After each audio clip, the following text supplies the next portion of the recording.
welcome. The Rise of Global Mayors. That sounds like a horror movie title. And while there's no movie, there's an overabundance of horror.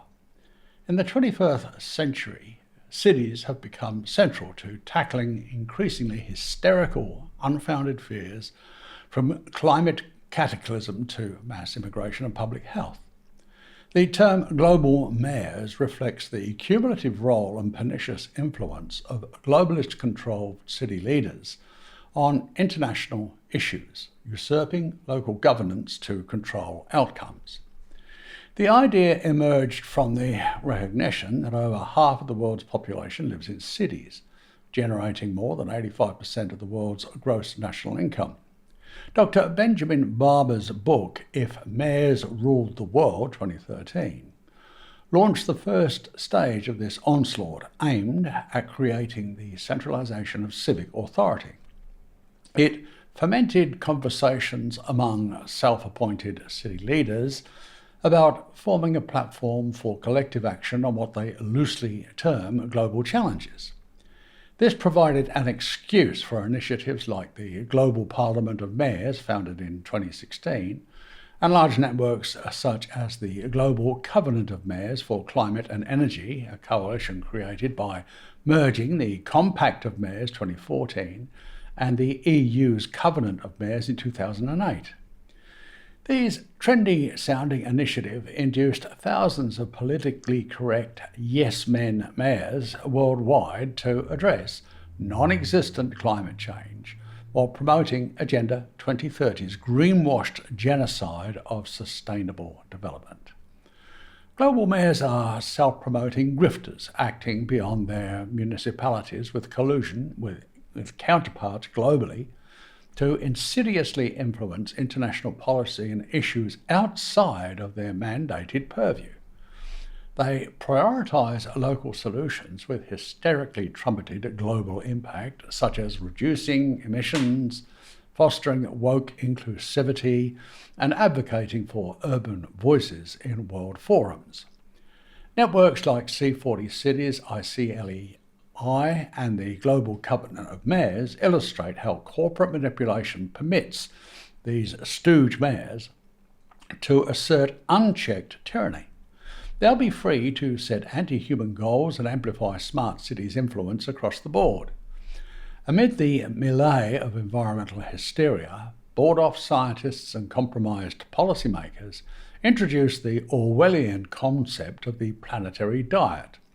This is rolled out as a pathway to address both human health and planetary sustainability, but in reality it's just another vicious attack on farming communities. The planetary health diet slithered into being in 2019 by the Eat Lancet Commission, a stable of globalist-owned scientists directed to inveigle rules for feeding nearly 10 million people by 2050 that protects the planet from ever more fictitious threats. The disingenuous term planetary health itself was coined in 2015 to theoretically underscore the interdependence between human health and the sustainability of Earth's natural systems. More Agenda 2030 green word salad. This planetary diet is supposedly flexible, plant-based eating pattern designed to promote optimal human health, lower the risk of chronic diseases, minimize environmental damage from food production. The diet's environmental goals, heroically including reducing greenhouse emissions, conserving water, and promoting biodiversity by encouraging consumption patterns in accordance with globalism's fascistic guidelines. This baloney diet is lauded as vital to improving both global nutrition and ecological health. Global mayors dictatorially incorporate the planetary diet into municipal food policies, providing unelected and unsought leadership on what they call healthy and sustainable urban living. International scheming sees their insidious platforms promote dietary shifts aligned with arbitrary planetary boundaries, demonstrating how local action drives the global shift they alone seek. Together, the concepts of global mayors and the planetary diet heralds intensified dictatorship at the city level, aggressively coercing worldwide submission to globalist governance.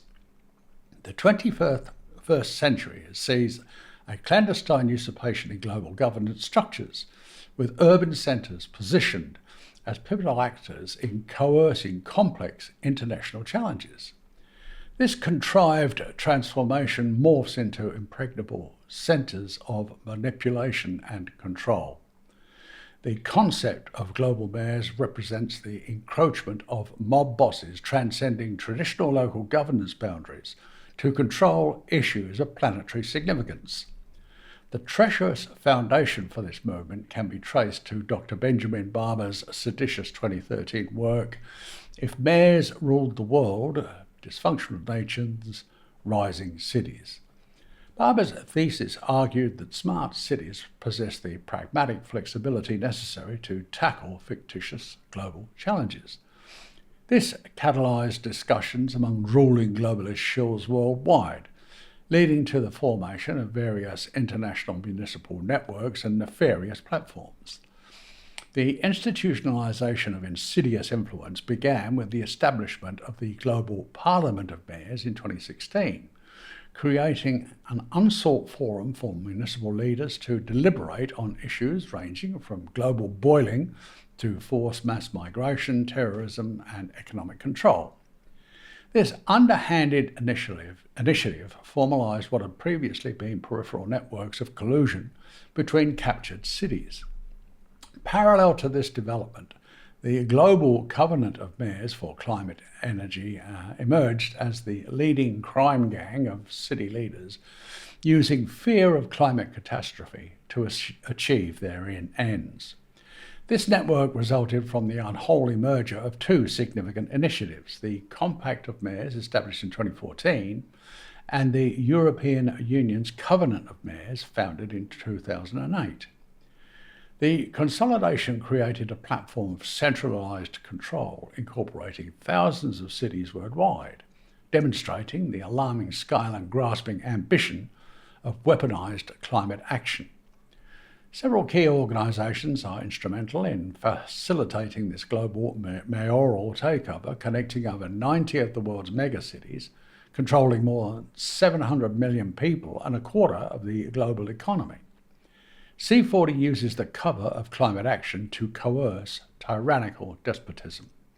A global network of more than 2,500 local and regional governments are blindly committed to sustainable urban development at the expense of natural food production. The largest organisation of local governments worldwide ignores the interests and demands of local communities in order to position itself at the centre of the global stage.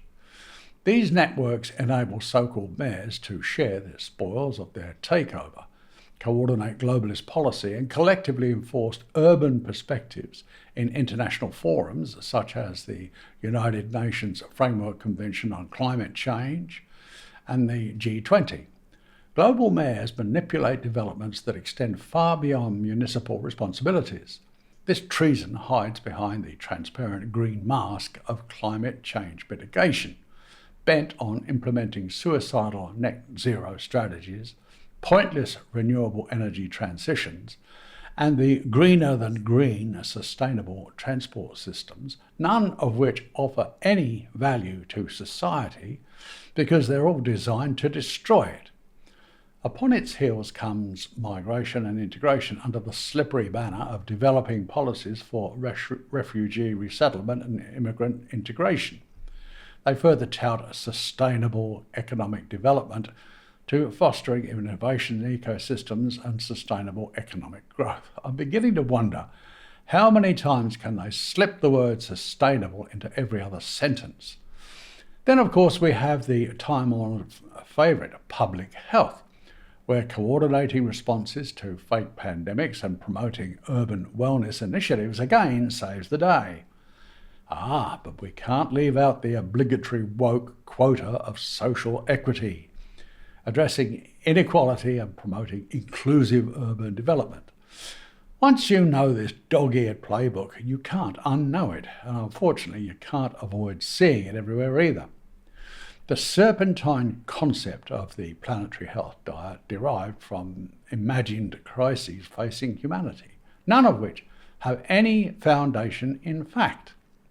The Eat Lancet Commission, established in 2019, cobbled together 37 colluding scientists from 16 countries across multiple disciplines, including nutrition, agriculture, environmental science, and policy. Their pre-scripted report, Food in the Anthropocene, the Eat Lancet Commission on Healthy Diets from Sustainable Food Systems, provided the lame excuse for what became euphemistically known as the planetary health diet.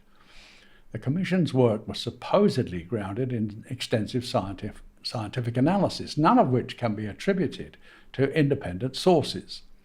The research is said to cite critical planetary boundaries related to food production, including the usual suspects of climate cataclysm, global boiling, biodiversity loss, nitrogen and phosphorus cycles, land use change, and freshwater use.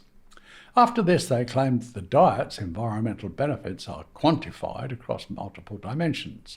In other words, eating what these globalist tyrants dictate will save the world. Well, of course it will, starting with a reduction of 10.8 to 11.5 gigatons of CO2 annually. Well, whoopee-doo. With farming again in the crosshairs, it would free up approximately 75% of current agricultural land for ecocidal solar and wind farms. It's interesting when they target water consumption for farming, they never mention the criminal insanity of fracking that pollutes and destroys more priceless water than any other industry. Oh yes, and don't forget biodiversity, wherein the new diet allegedly decreases pressure on natural ecosystems through reduced land conversion. And there's more, with cultural adaptability and regional variations recognising global dietary diversity. The planetary diet framework allows for cultural and regional adaptations while maintaining core nutritional and environmental principles. Cities worldwide have begun integrating planetary diet principles into food policies. You have to wonder whether whoever's paid to script this rubbish is dumb enough to actually believe it. But sadly, many do. For example, the Milan food policy in Italy, following the 2015 Milan Urban Food Policy Pact, the city implemented school meal programs aligned with planetary health principles, urban agriculture initiatives, and food waste reduction programs. Copenhagen's climate plan in Denmark, the city committed to carbon neutrality by 2015 with food system transformation as a key component, including promotion of plant-based diets in public institutions. New York City food policy of meatless Mondays in schools has promoted plant-based options in the city facilities alongside urban agriculture and food access programs. This institutional racketeering creates market demand for artificial food products while masquerading as commitment to planetary health principles. Cities are investing in local food production capabilities. The transition to planetary health diets creates rich pickings for insiders, but poverty and starvation for the rest of us. The unsolicited intersection of global mayoral networks and planetary diet promotion raises important questions, but these will only be addressed if they are tailored to suit the agenda. The disastrous rise of global mayors represents a seismic shift in governance structures, with cities increasingly co-opted as actors in an international coup. This includes enhanced municipal autonomy in addressing global challenges, new forms of international cooperation bypassing traditional national state channels, increased urban influence in global policy formation. The integration of the planetary diet principles into urban governance facilitates local implementation of Agenda 2030. The convergence of global mayoral usurpation and fake health initiatives relentlessly progress towards urban sustainability.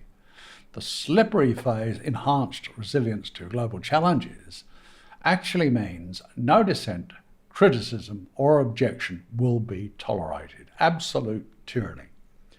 Tailored models of governance for the 21st century facilitate unguarded pathways towards their new world order. The emergence of global mayors and the planetary diet represents a worrying advancement of globalism's genocidal coup.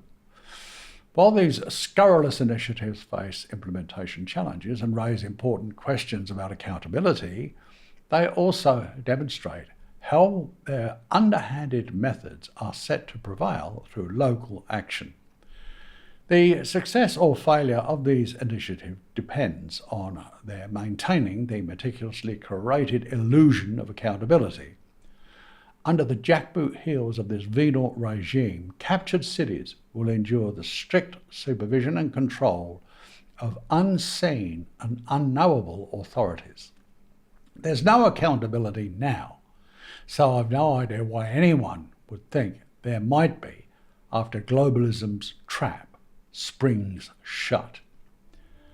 Thank you for watching.